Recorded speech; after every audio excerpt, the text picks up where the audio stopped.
Hello everyone, welcome back to my channel. Friends, आज हम सीखेंगे ईजेएमआर, वॉच वर्ड और व्हील का आसान यूज।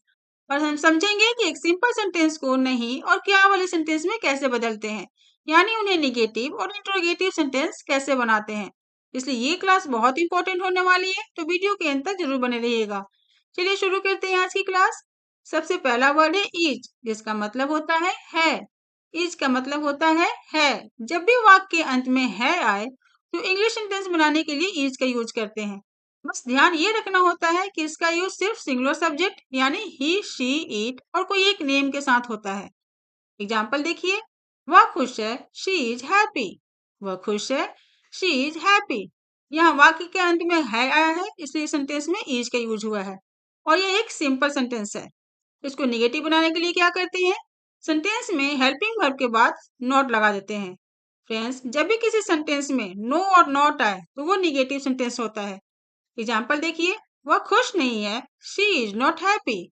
वह खुश नहीं है, शी इज नॉट हैप्पी।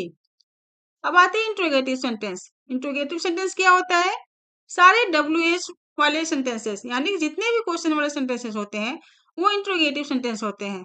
और इंट्रोगेटिव सेंटेंस बनाने के लिए क्या करते हैं, हेल्पिंग वर्ब को सेंटेंस के सबसे पहले यानी शुरुआत में ले आते हैं। एग्जाम्पल देखिए, क्या वह खुश है, इज शी हैप्पी। क्या वह खुश है, is she happy. Next sentence देखते हैं, राम डॉक्टर है, Ram is a doctor. Ram doctor है, राम इज अ डॉक्टर। अब इसके निगेटिव सेंटेंस देखते हैं, राम डॉक्टर नहीं है, Ram is not a doctor. Ram is not a doctor. Interrogative sentence, क्या राम डॉक्टर है, is Ram a doctor. Is Ram a doctor. तो फ्रेंड्स, बस हमें सिंपल सेंटेंस को निगेटिव बनाने के लिए सेंटेंस में हेल्पिंग वर्ब के बाद नॉट लगा देना है और इंट्रोगेटिव बनाने के लिए हेल्पिंग वर्ब को सेंटेंस के सबसे पहले यानी शुरुआत में ले आना है। आगे चलते हैं, वह खेल रहा है, ही इज प्लेइंग। वह खेल रहा है, ही इज प्लेइंग। वह नहीं खेल रहा है, ही इज नॉट प्लेइंग। वह नहीं खेल रहा है, ही इज नॉट प्लेइंग। क्या वह खेल रहा है, इज ही प्लेइंग। क्या वह खेल रहा है, इज ही प्लेइंग। अब हमारा अगला वर्ड है एम, जिसका मतलब होता है हूँ। एम का मतलब होता है हूँ और इसका यूज सिर्फ और सिर्फ आई के साथ होता है। एग्जाम्पल देखिए, मैं तैयार हूँ, आई एम रेडी। मैं तैयार हूँ, आई एम रेडी।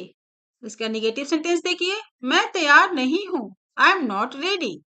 मैं तैयार नहीं हूँ, I am not ready.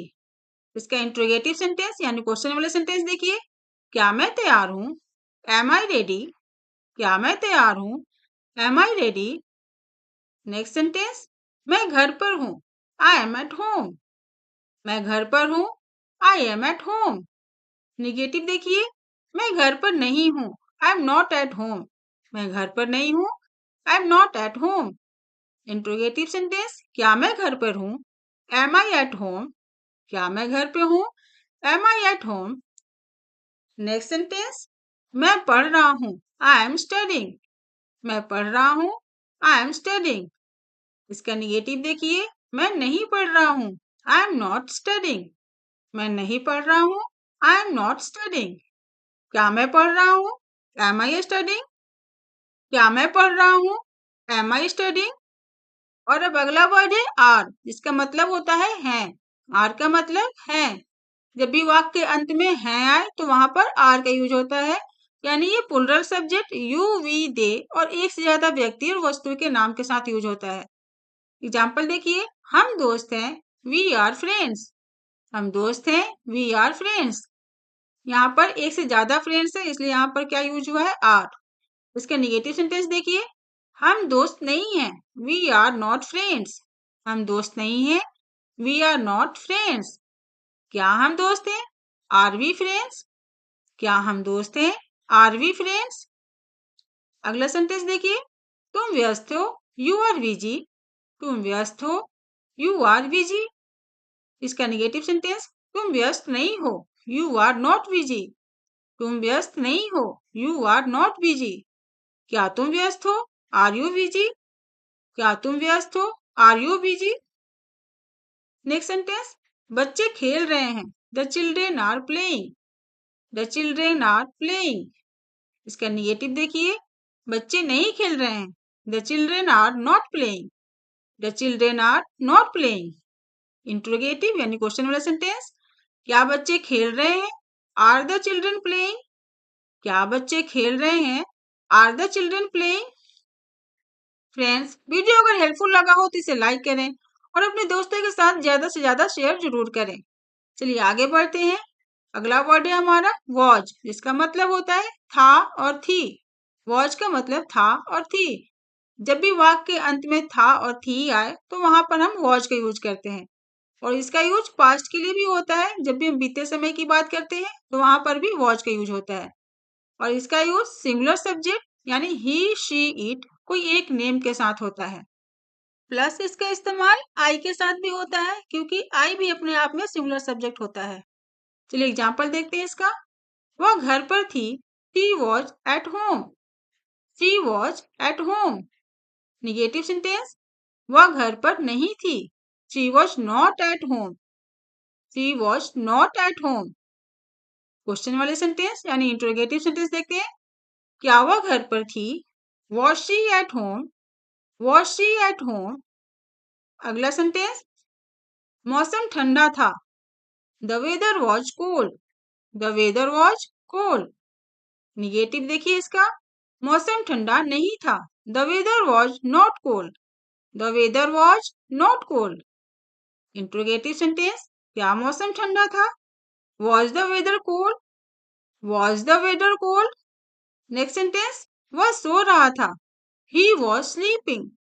He was sleeping. वह नहीं सो रहा था। He was not sleeping. He was not sleeping. Interrogative sentence, क्या वह सो रहा था? Was he sleeping? Was he sleeping? तो हमारा अगला वर्ड है वर, जिसका मतलब होता है थे। जब भी वाक्य के अंत में थे आए तो वहां पर हम वर का यूज करते हैं। और बीते हुए समय की बात करनी हो और पास्ट की बात करनी हो तब भी हम वर का यूज करते हैं। और इसका यूज सभी पुलर सब्जेक्ट यानी यू, वी, दे और इसके अलावा एक से ज्यादा व्यक्ति और वस्तु के नाम के साथ होता है। चलिए एग्जाम्पल देखिए। तुम सही थे। You were right. तुम सही थे। You were right. इसका निगेटिव सेंटेंस देखिए। तुम सही नहीं थे। You were not right. You were not right. क्या तुम सही थे? Were you right? क्या तुम सही थे? Were you right? Next sentence, वे पार्क में थे। They were in the park. They were in the park. वे पार्क में नहीं थे। They were not in the park. They were not in the park. Interrogative sentence यानी question वाले sentence देखिए। क्या वे पार्क में थे? Were they in the park? Were they in the park? अगला सेंटेंस, बच्चे खेल रहे थे। The children were playing. The children were playing. इसका नेगेटिव देखिए। बच्चे नहीं खेल रहे थे। The children were not playing. The children were not playing. Interrogative sentence, क्या बच्चे खेल रहे थे? Were the children playing? Were the children playing? और हमारा आज का लास्ट वर्ड है विल, जिसका मतलब होता है करेगा या फिर करूंगा।